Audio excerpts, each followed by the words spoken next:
दोस्तों क्या हाल है आप सबका?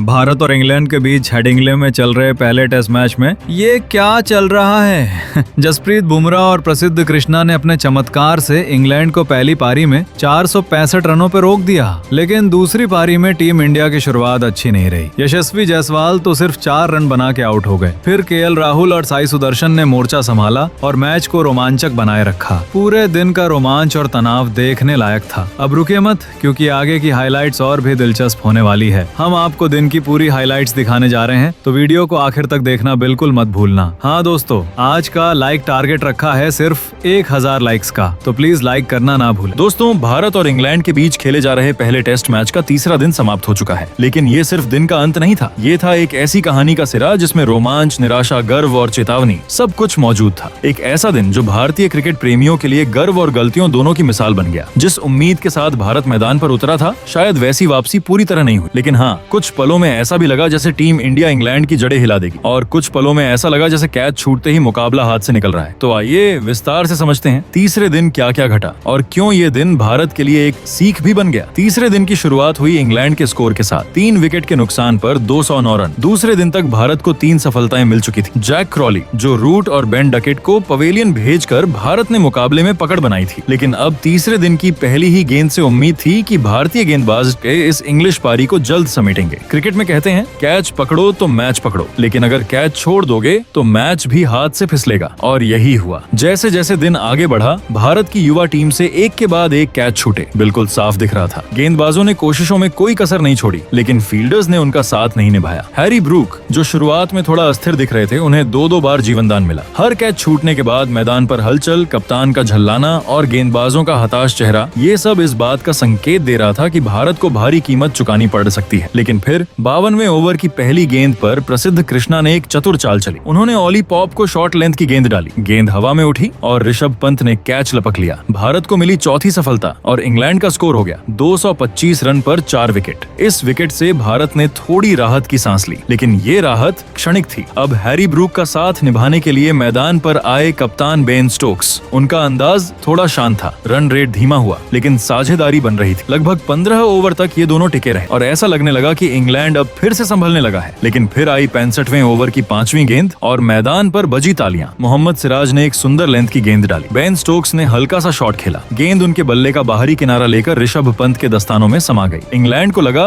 5वां झटका। स्कोर 276 पर 5 विकेट। यहाँ से लगने लगा कि शायद इंग्लैंड 320 या 330 रन तक ही जा पाएगी, लेकिन यहाँ से शुरू होती है हैरी ब्रूक की वह पारी जिसे आने वाले समय में याद रखा जाएगा। हर ओवर में वो सधी हुई बल्लेबाजी कर रहे थे, चौके लगाए, स्ट्राइक रोटेट की और दबाव को पूरी तरह से खुद पर लिया। भारत ने उन्हें आउट करने की हर कोशिश की। ऑफ स्टंप के बाहर गेंद, बाउंसर, यॉर्कर, स्लोअर गेंद, लेकिन ब्रूक जैसे एडिक्ट थे। अब उनके साथ थे जिमी स्मिथ, जिन्होंने गेंदबाजों के बीच झूलते हुए मात्र 52 गेंदों में 40 रन ठोक दिए। उन्होंने लगाए 5 चौके और एक शानदार छक्का। दोनों ने मिलकर बनाई 73 रन की साझेदारी और स्कोर हो गया 349 पर 6 विकेट। यहाँ तक कि प्रसिद्ध कृष्णा ने जिमी स्मिथ को आउट किया, लेकिन तब तक वो अपना काम कर चुके थे। अब मैदान पर हर किसी की नजर थी हैरी ब्रूक पर, क्योंकि वो खेल रहे थे 99 रन पर। बस 1 रन और उनका शतक पूरा हो जाता। लेकिन इसी मोड़ पर प्रसिद्ध कृष्णा ने वो गेंद फेंकी जिसने इतिहास रोक दिया। शार्दुल ठाकुर ने शानदार कैच लिया और हैरी ब्रूक ने 99 रन पर आउट हो। भारत को मिली 7वीं सफलता, लेकिन दिलों में टीस छोड़ गई कि शतक छूट। इसके बाद मैदान पर आए ब्राइडन कार्स, बनाए 22 रन, फिर आउट हुए। जोश टंग ने 11 रन बनाए और क्रिस वोक्स ने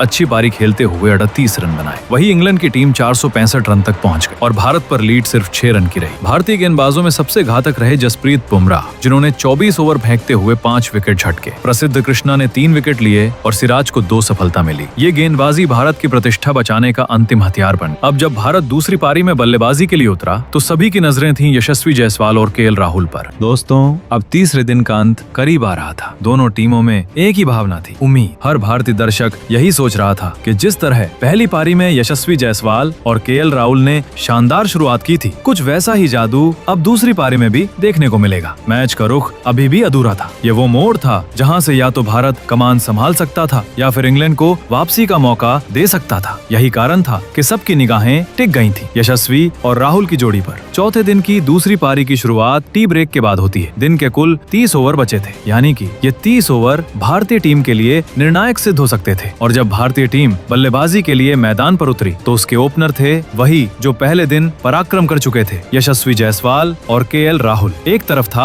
यशस्वी का आक्रामक अंदाज और दूसरी ओर राहुल का संयमित अनुभव। दोनों की जोड़ी से उम्मीदें थी बड़ी साझेदारी की, मैच को भारत के पक्ष में मोड़ने की और इंग्लैंड के गेंदबाजों को थका देने की। लेकिन क्रिकेट जनाब ये सिर्फ आंकड़ों का खेल नहीं होता। यहाँ कभी कभी एक गेंद, एक क्षण सब कुछ बदल देता है। जैसे ही खेल आगे बढ़ा, इंग्लैंड ने अपने सबसे उभरते गेंदबाज ब्रायडन कार्स को आक्रमण पर लगाया और उन्होंने एक ऐसा स्पेल शुरू किया जिसने भारत की उम्मीदों को एक झटका दिया और वो झटका था यशस्वी जायसवाल का विकेट। चौथे ओवर की पहली गेंद, हार्ड लेंथ, ऑफ स्टंप से थोड़ी बाहर, तेज गति। जायसवाल कंफ्यूज हो गए, खेलें या छोड़े, और यही पल उनके आउट होने की वजह बन गया। गेंद ने बल्ले का बाहरी किनारा लिया और सीधा विकेट कीपर जिमी स्मिथ के दस्तानों में समा गई। पूरा स्टेडियम स्तब्ध। भारत को लगा पहला बड़ा झटका। यशस्वी जायसवाल, जिन्होंने पहली पारी में 101 रन बनाए थे, अब मात्र 11 गेंदों में 4 रन बनाकर पवेलियन लौट गए। अब क्रीज पर आए साई सुदर्शन। पहली पारी में उन्होंने अपने डेब्यू टेस्ट में खाता भी नहीं खोला था, लेकिन इस बार पहली ही गेंद पर उन्होंने जो चौका जड़ा, उसने सबको ये बता दिया कि आज वो कुछ और लेकर आए हैं। उनके शॉट में आत्मविश्वास था। तीसरे दिन की शुरुआत में इंग्लैंड की टीम में जो जोश और ऊर्जा नजर आ रही थी, वो हर गुजरते ओवर के साथ थोड़ी थोड़ी करके फीकी पड़ने लगी। मैदान पर खिलाड़ियों की बॉडी लैंग्वेज में थकान दिखने लगी और फील्डिंग में वो शुरुआती चपलता कहीं खोती नजर आई। क्रिकेट सिर्फ ताकत और तकनीक का खेल नहीं, ये एक मानसिक युद्ध भी है और इस दिन के सबसे अहम हिस्से में केएल राहुल ने यही साबित किया। राहुल ने अपनी बल्लेबाजी में गहराई और धैर्य दिखाया। उन्होंने तेज शॉट्स के बजाय गेंदबाजों को थकाने का रास्ता चुना। धीरे धीरे रन बनाते हुए उन्होंने फील्ड को फैलवाया, स्ट्राइक रोटेट की और इंग्लिश गेंदबाजों को एक गहरी मानसिक परीक्षा में डाल दी। कवर ड्राइव हो, लेग ग्लैंस या सीधा डिफेंस, राहुल की बल्लेबाजी किसी क्रिकेट मैनुअल की तरह लग रही थी, सजीव, संतुलित और सटीक। दूसरे छोर पर युवा साई सुदर्शन ने भी प्रभावित किया। उन्होंने बाउंसर छोड़ना सीखा, यॉर्कर डिफेंड करना सीखा और विकेट पर टिके रहकर संयम की मिसाल पेश की। दोनों की इस सूझबूझ भरी बल्लेबाजी ने पहले 50 रन की साझेदारी बनाई, फिर 70, फिर 89 और अंततः शतक की साझेदारी पूरी की। ड्रेसिंग रूम में सभी खिलाड़ी खड़े होकर ताली बजा रहे थे। ये सिर्फ रन नहीं थे, ये आत्मविश्वास और वापसी के प्रतीक थे। जैसे जैसे साझेदारी लंबी होती गई, इंग्लैंड के कप्तान बेन स्टोक्स की बेचैनी साफ झलकने लगी। उन्होंने गेंदबाजी में लगातार बदलाव किए। वोक्स, तंग, कार्स और लीच सभी को 2-2 ओवर देकर आजमाया, लेकिन नतीजा वही रहा। भारतीय जोड़ी अडिग रही। फील्ड सेटिंग्स में भी बदलाव हुए। स्लिप हटा दी गई, मिड ऑन और मिड ऑफ को पीछे भेजा गया। एक समय ऐसा लगने लगा कि इंग्लैंड केवल ओवर निकाल रहा है, विकेट लेने की योजना कहीं गुम हो गई है। भारतीय बल्लेबाजों ने न सिर्फ इंग्लैंड के गेंदबाजों की लय तोड़ी, बल्कि उनके आत्मविश्वास को भी डगमगाया। जैसे जैसे सूरज ढलने लगा, राहुल और सुदर्शन की जोड़ी और भी अधिक मजबूत होती गई। दिन के आखिरी ओवरों में दोनों ने रन गति भी बढ़ाई। कुछ शानदार चौके, गैप में रन बटोरना और लगातार स्ट्राइक रोटेट करते रहना। तीसरे दिन का अंत भारत के लिए सिर्फ स्कोरबोर्ड पर नहीं, मानसिक रूप से भी एक बड़ी जीत बन गया। अब मुकाबला सिर्फ रन बनाने और विकेट लेने का नहीं रहा, अब ये दो टीमों के आत्मविश्वास और धैर्य की परीक्षा बन चुका है। हालांकि तीसरे दिन के अंतिम सत्र में आसमान में बादल घिर आए थे और हल्की फुहारों ने माहौल को थमा सा दिया था, लेकिन भारतीय खिलाड़ियों के इरादों में रत्ती भर भी कमी नहीं आई। बारिश की बूंदें जरूर जमीन को छू रही थीं, लेकिन भारतीय उम्मीदें वो तो आसमान को चीरने को तैयार थीं। तीसरे दिन का आखिरी सत्र हल्की हल्की बारिश के साथ शुरू हुआ। मैदान की घास भीगने लगी और अंपायरों को खेल रोकना पड़ा। खिलाड़ी वापस पवेलियन लौटे। कमेंटेटर्स कह रहे थे शायद आज का खेल अब आगे न बढ़ सके, मगर भारतीय टीम का हौसला बारिश से बड़ा था। खिलाड़ियों की आंखों में साफ दिख रहा था, हम तब तक वापस नहीं लौटेंगे जब तक एक और मोर्चा न फतह कर लें। और यही हुआ।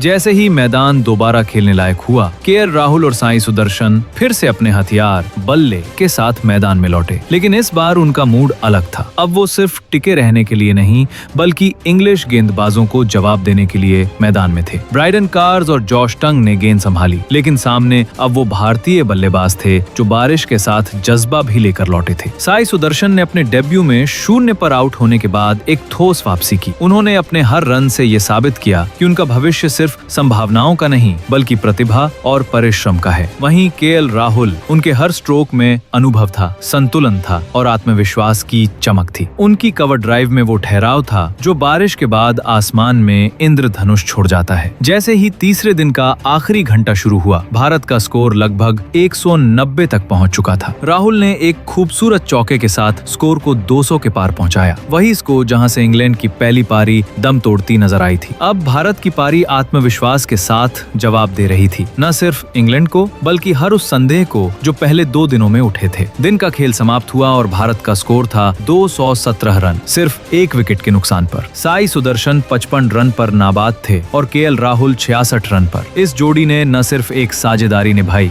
बल्कि भारत की पारी को एक नई दिशा दी। इंग्लैंड की उम्मीदें अब धीरे धीरे धुंध में खोने लगी थीं और ये तो सिर्फ शुरुआत है। कप्तान शुभमन गिल अब भी क्रीज पर उतरने को तैयार हैं। ऋषभ पंत जिनके स्ट्रोक्स तूफान की तरह आते हैं अब भी बाकी हैं, और करुण नायर जिन्होंने इतिहास में 13 शतक लगाया है अब भी अपने बल्ले को मौका देने का इंतजार कर रहे हैं। यानी भारत की असली आंधी अब भी आने को तैयार है। अब सवाल आपसे, केएल राहुल की इस क्लासिक पारी को आप 10 में से कितने अंक देंगे? साई सुदर्शन की ये वापसी डेब्यू पर आपको कितनी प्रेरणादायक लगी? क्या भारत की बढ़त कल यानी चौथे दिन 300 रन से ज्यादा हो सकती है? कमेंट करके जरूर बताइए। अगर ये वीडियो आपको प्रेरित करता है तो लाइक और शेयर करें, और अगर आप चैनल पर नए हैं तो सब्सक्राइब जरूर करें और बेल आइकन दबाएं ताकि अगली बार क्रिकेट का हर रोमांच सीधे आप तक पहुंचे। जय हिंद, जय भारत।